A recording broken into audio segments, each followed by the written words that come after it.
that rules from Abuja from day one. When was the last time a governor that is not aligned with the president's party ruled Imo State? You know why? Imo State is one of the richest states, not just in southern Nigeria, but in the whole country. Imo State has 200 plus trillion cubic feet of natural gas, proven reserve. Over 200 trillion cubic feet of natural gas, plus 163 oil wells or more in that same state. Qatar has about 843 trillion cubic feet. And that is what they sell the most, which is what they've used to turn their country into a living heaven on earth. Imagine Imo State, and the figure I am giving you can never be the original. That's official figure. If you go to the real figure, it'll probably be up to 400 trillion cubic feet of gas. Imagine that wealth. Imagine the wealth of the oil in the River State. Imagine the wealth of the oil in Delta. Imagine Abia. Imagine all these places. Meanwhile, as we were growing up, even up until recently, we all got to see that almost 80% or more of the oil wells in southern Nigeria, southeast, or whatever you call them, belonged to the northerners, because those guys were the faces of the colonials.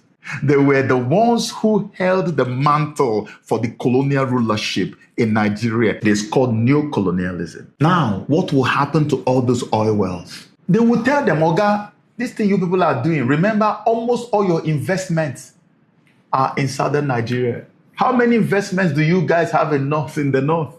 Almost all your investments are in southern Nigeria. What are you going to do about this, sir? What are you going to do, northerners? What about the oil wells, which they are now even beginning to unbundle and decouple them from? They are now moving the oil wells to people, elements from the southwestern part of Nigeria. Have you noticed that one too? Tells you where all this oil money that we claim belong to individuals, where the monies go to. So I always say that the British are smarter than the French. The French will show you that they are on ground eating you, but the British will use people who look like you. You will never be able to point a finger to them. If you are not as sophisticated as some of us, you will know that all these companies and corporations you're seeing in your country that even have names of your language, that have your brothers and people you know as CEOs and chairmen, all of them are siphoning money and sending it to your colonial powers. So they are going to tell the North, hey, are you sure you want to do this? You want to play this game? There's so much to lose here. And by that time, the North will say, no, we're not going to lose anything. We're going to take what belongs to us. You are not born that you're going to deny us what we have worked for all these years. And what do then? They fight. That's why I told you that 2027 is going to be very chaotic, very violent. It's not going to be your usual election year. Quote me anytime, save this video. They're going to fight. They will fight seriously. They're already threatening that this is not going to be like when you will rig election and tell people to go to court. Let me read it for you. Let me read you.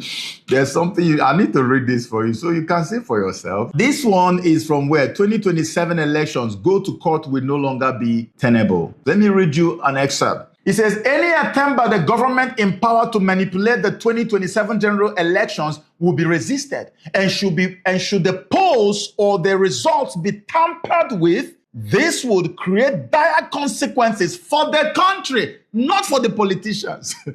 For the country. Nigerians will resist any attempt by INEC returning officers to announce fake election results. So all those things that happened in 2023, they are all indirectly confessing now.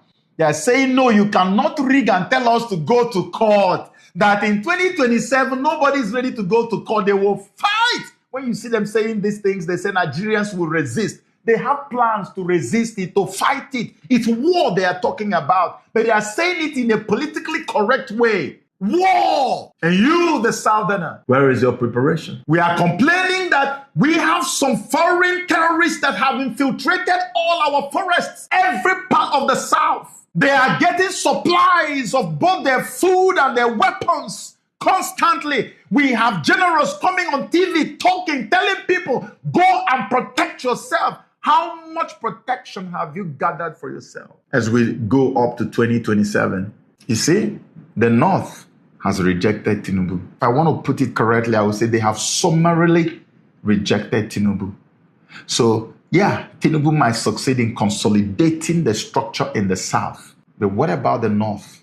And even if he leaves the North for the Northerners and still manage to say, I got middle belt, so I have won, they will still reject. So it's a lose-lose situation. So even if he wins, they will say he rigged it. And they will fight. And then what comes next? The division of Nigeria. And as Nigeria is dividing, if they don't get what they have invested in the South, they will destroy it. If we don't have it, you can have it. We're talking of a massive paradigm shift politically in Nigeria.